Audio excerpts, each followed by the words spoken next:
You know, sometimes life doesn't go the way we expect it to. Plans fall apart, doors close, and we find ourselves in situations we never imagined. That's exactly how the story of Jesus' birth begins. Mary and Joseph weren't living in comfort. They weren't royalty. They weren't even in their own home when the greatest moment in history happened. The Roman emperor had ordered a census. Everyone had to travel back to their hometown to be registered. For Joseph, that meant Bethlehem, the city of David. But Mary was heavily pregnant. Imagine that, a young woman far from home, exhausted, riding on a donkey or walking those long miles, knowing the child inside her was special, yet not knowing what awaited them when they arrived. And when they finally got there, no rooms, no space, no one willing to open their doors. Can you feel that? That sinking feeling when you've tried everything, but life just keeps saying no.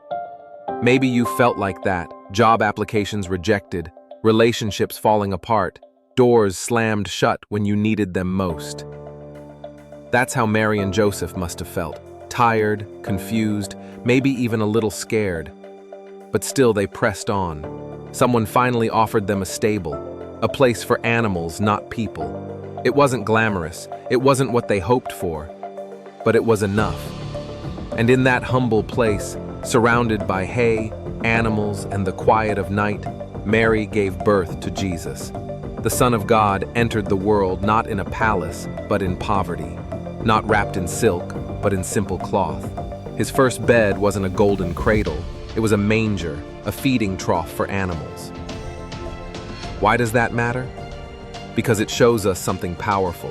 Greatness doesn't always begin in greatness.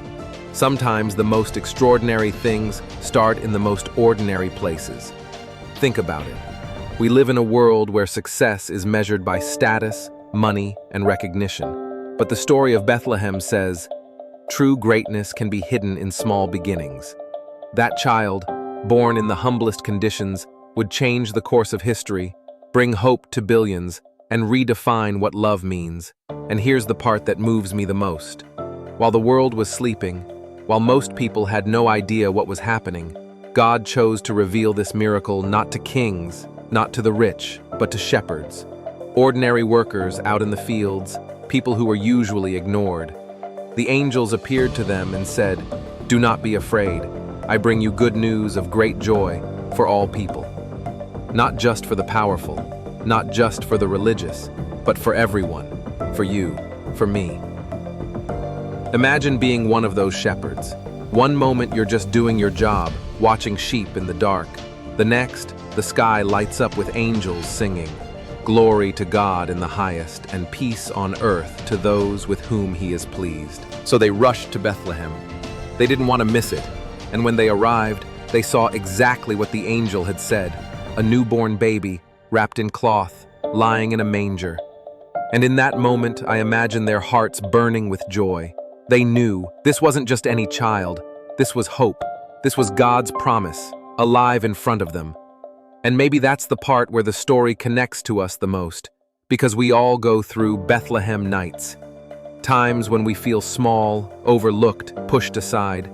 Times when our lives don't look glamorous, when we feel like we're stuck in a stable instead of a palace.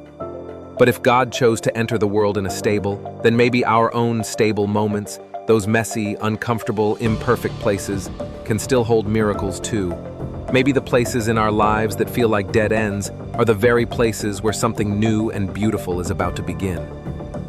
The story of Jesus' birth is more than just history. It's a reminder that hope can show up in the most unexpected places, that you don't have to be rich, powerful, or perfect to be part of God's story. Mary and Joseph were ordinary. The shepherds were ordinary. Yet through them, the extraordinary happened. So next time life feels overwhelming, remember Bethlehem. Remember that sometimes the greatest light shines in the darkest night. And remember that no matter how small or unseen you feel, the same God who chose a manger for his son can choose your life to shine his love. And that is the beauty of Christmas. Not just gifts, not just traditions, but the reminder that God stepped into our world, into our mess, into our brokenness, to bring us peace and joy.